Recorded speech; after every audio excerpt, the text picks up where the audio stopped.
குக்கரில் சூடு பட்டுடுச்சு, சுட்டுக்கினேன். இந்த சின்ன காயமே என்னால் தாங்க முடியல, வலிக்குது, எரியுது, துடிச்சிட்டேன் நான்.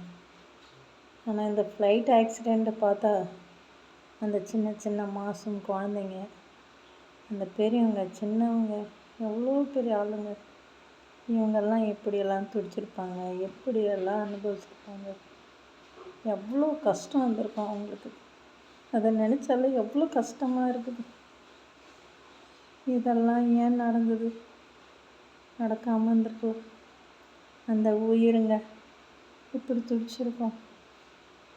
என்னால் தாங்கவே முடியல. இந்த நியூஸை பார்க்க பார்க்க என் மனசு உருகிடுச்சு. என்ன பண்ணுறது? அவ்வளோதான், எதுவும் சொல்கிறதுக்கு இல்லை. தேங்க்யூ.